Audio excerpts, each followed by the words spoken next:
Oke, assalamualaikum ibu-ibu, khususnya ibu-ibu hamil. Saya Fatika Anggela Rasati dari Universitas Jenderal Ahmad Yani Yogyakarta ingin memberikan kelas ibu hamil. Kelas ibu hamil ini sebenarnya diberikan kepada ibu-ibu hamil di suatu kelompok gitu. Jadi bisa dikatakan kelompoknya itu 1 sampai 10 orang ya. Tapi karena keadaan pandemi, jadi kita lakukan secara virtual ya ibu-ibu. Tidak apa-apa. Mari kita lakukan. Pertama, saya akan memberikan sedikit wawasan terhadap ibu-ibu hamil. Yang pertama, ibu-ibu hamil itu wajib mendapatkan pelayanan pemeriksaan kehamilan yang meliputi 1.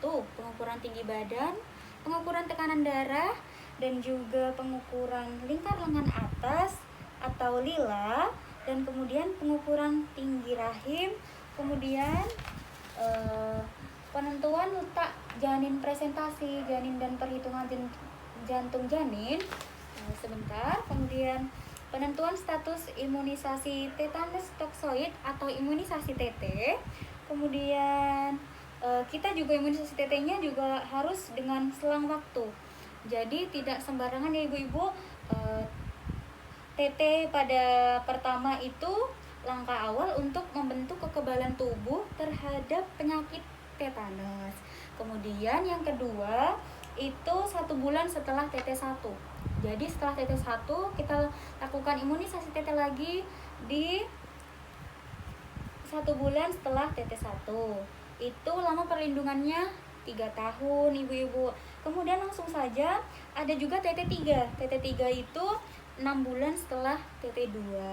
Lama perlindungan TT2 5 tahun. Dan juga TT4, TT5 itu 12 bulan setelah TT3, TT5 12 bulan setelah TT4. Lama perlindungan TT5 ibu lebih dari 25 tahun. Lama ya ibu ya. Kemudian selanjutnya pemberian tablet tambah darah. Tablet tambah darah ini bisa disebut sebagai tablet FE, yaitu bisa dikonsumsi ibu-ibu selama 1 bulan penuh 90 tablet. Kemudian tes laboratorium dan kemudian juga konseling untuk penjelasan. Jadi ibu-ibu hamil itu wajib konseling kepada dokter atau bidan untuk menjelaskan bagaimana sih kehamilan ini seperti apa gitu. Jadi kita wajib tahu ya ibu-ibu. Kemudian tata laksana untuk mendapatkan pengobatan. Jika ibu ada kesehatan, itu ibu harus tahu tata laksananya. Jadi seperti apa pengobatannya. Jangan didiamkan saja. Kita harus aktif ya. Lalu ikuti kelas ibu hamil ini seperti yang saya virtual ini saat ini. Kelas ibu hamil itu harus dilakukan ya dengan cara nonton YouTube. Itu juga pasti ada kelas ibu hamil. Ibu juga harus ada kelas balita ya, ketika nanti udah mempunyai anak, udah lahir dedeknya, itu ibu bisa mengikuti kelas balita. Kemudian langsung saja perawatan sehari-hari. Perawatan sehari-hari ini beragam ibu-ibu. Jadi kita harus memenuhi gizi yang seimbang, tidur yang cukup 6-7 jam. Usahakan siang itu juga tidur sampai 1-2 jam ya ibu-ibu. Lalu untuk kita juga harus menjaga kebersihan diri. Terutama kan kita lagi pandemi nih, kita harus memakai masker, kita harus cuci tangan. Kita juga harus menggunakan sabun ya ketika mandi ibu-ibu. Mandi 2 kali sehari. Kemudian kita yang satu lagi nih perlu ibu-ibu ketahui, berhubungan sewaktu hamil itu tidak apa-apa, tapi menggunakan anjuran dokter. Misalnya nih ada indikasi-indikasi tertentu untuk tidak melakukan hubungan seksual ketika hamil. Misalnya plasenta letaknya rendah, seperti itu.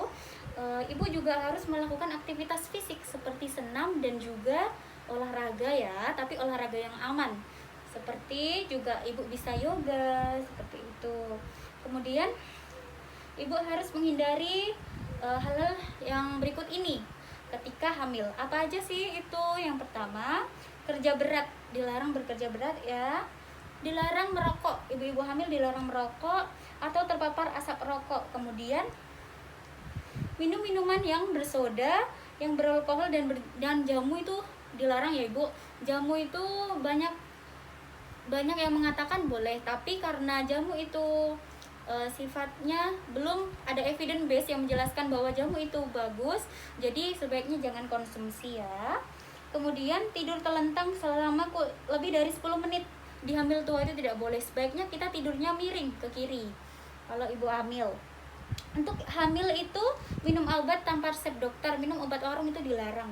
Jadi harus selalu berobat ke dokter atau bidan. Stres yang berlebihan itu jangan ya Bu. Oke, selanjutnya ibu hamil itu harus memenuhi 4 sehat 5 sempurna, atau bisa disebut sebagai lauk pauk, buah-buahan, sayur, makanan, dan makanan itu makanan pokok ya, seperti nasi dan segalanya. Batasi gula dan minyak, dan juga ibu harus minum air putih 8 gelas sehari. Oke ibu-ibu, selanjutnya kita nanti diberikan buku KIA nih, ibu juga harus aktif membacanya, dan juga ibu harus bertanya apa aja makanan yang bergizi untuk anak-anak saya, atau yang bergizi untuk kehamilan saya, Pak atau ibu gitu, bisa ditanyakan. Saya kasih tahu makanannya itu pola gizi yang seimbang, yang bervariasi, tidak ada pantangan makanan. Pada ibu hamil tidak ada pantangan makanan, tapi harus bergizi. Ya, langsung saja, jika mual muntah dan tidak nafsu makan, pilihlah makanan yang cocok. Pilihlah makanan yang bagus, yang cocok untuk dimakan. Jadi jangan minum minuman keras, merokok itu dilarang, sudah saya sebutkan tadi ya. Juga kita juga harus mempersiapkan persalinan. Persalinan di sini jadi kita harus persiapan ya ibu-ibu. Kita aktif bertanya, ibu bidan kapan sih gitu kita harus periksa. Ibu bidan kapan saja kita harus periksa, kapan ibu HPL saya, hari persalinan lahir. Terus kita harus mempersiapkan tabungan. Untuk mempersiapkan juga kita harus siapkan lebih dari 1 orang memiliki golongan darah yang sama dengan kita. Lalu selanjutnya kita juga harus merencanakan lahir yang ditolong oleh dokter atau bidan di Vaskes. Kemudian siapkan KTP, KK, atau asuransi kesehatan lainnya. Kemudian rencanakan ikut keluarga berencana KB. Kemudian ibu, yang terpenting keluarga menyepakati persalinan. Oke ibu-ibu, tanda bahaya pada kehamilan itu ada beragam. Jadi ibu patut waspadai dan ibu ketahui. Yang pertama itu adalah mual muntah. Jadi mual muntah itu menimbulkan tidak nafsu makan, dan ibu tidak makan itu tidak boleh. Ibu harus makan, ibu harus mengisi perutnya, karena kalau ibu tidak makan ibu bakalan dehidrasi. Dehidrasi itu menyebabkan kematian ya ibu. Jadi mual muntah yang berlebihan itu bisa disebut sebagai hipermesis gravidarum. Oke, selanjutnya demam tinggi. Demam tinggi itu di atas 38 derajat Celcius. Jadi jika ibu demam tinggi langsung periksa ke dokter atau bidan. Oke, selanjutnya bengkak kaki, tangan, dan wajah atau sakit kepala disertai kejang.